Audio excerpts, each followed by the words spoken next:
Amna Hausa TV ta Shari'ar.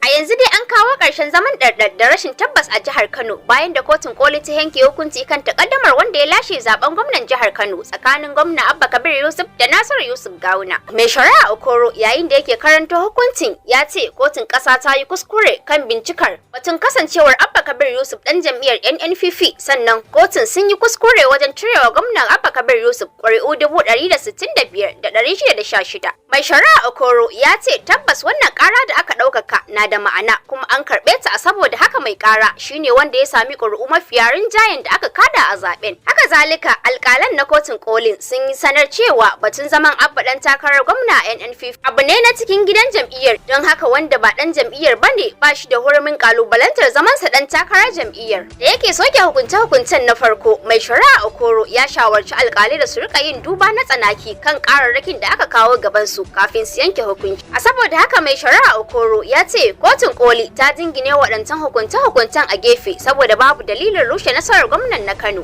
Bayan kammala hukuncin ne kuma Amnas Hausa TV ta zanta da kwamishinan ilimi mai zurfi na Kano Dr. Yusuf Ibrahim Kofar Mata kan yadda suka ji da wannan hukunci. Gaskiya yadda muka ji wannan hukunci ya yi kyau, domin dama muna sa rai cewa ita shari'ar Najeriya ba ta lalacewa da za a ce adalci ko kuma mai gaskiya ya shiga uku ba, ko kuma masu ƙarya su ne za su kai takin oba, ko kuma ce a rasa adalci. Yayin da kotun farko ba ta yi adalci ba, da ta biyu ma ba ta yi adalci ba, shine tribunal da appeal. To dama muna sa rai da cewa ita kotun koli kotu ce ta dattijawa, akilai, kuma wanda suka goge akan shari'a, kuma wanda suke ganin mutuncin kasar da mutuncin gaskiya da mutuncin constitution da kuma nauyi da aka dora musu fiye da komai. Shi yasa wannan hukunci bai ba mu mamaki ba, domin dama abin da muke ta zato ne, muke tunani, muke fatan sa tun daga kotu ta 1 zuwa ta 2 shine muka same shi a ta 3. A gefe guda kuma mun ji ta bakin lauyan jam'iyyar APC Barista Abdullahi Fage kan yadda suka kalli wannan hukuncin na kotun koli. Wannan hukunci da kotun koli ta yanke dangane da shari'ar gwamna na Kano, ba abin da za mu ce sai godiya ga Allah, domin Allah dama shi yake ba da mulki ga wanda ya so lokacin da ya so. Amma kamar yadda duka kowa ya sani, mun shigar da karar nan ne dangane da wasu hujjoji da muke ganin muna da su, kuma alhamdulillah daga tribunal zuwa court of appeal duka aka tabbatar mana da su. To kuma ita dama shari'a haka take, kowa da yanda yake kallanta da kuma yanda yake kallon abubuwan da aka fito da su. Gaba ɗaya mu lauyoyi haka ma da alƙalan. So ma almuhim dama wanda aka fahimci abin da ya zo da shi, kuma aka ga cewa ga yanda hukuncin ya kamata ya kasance, shi yasa dama kotunan aka yi su mataki har guda 3.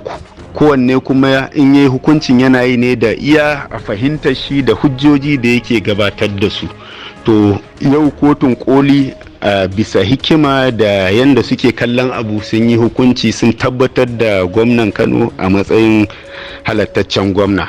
So wannan hukunci ya zama wajibi kowa ya karɓe shi, ya zama wajibi 'yan siyasan ma su karɓa, ya zama wajibi mu ma, duk da ni ma bangare biyu nake, ina lauyan jam'iyya kuma ina cikin 'yan siyasar, dole ya zama wajibi mu karɓe shi.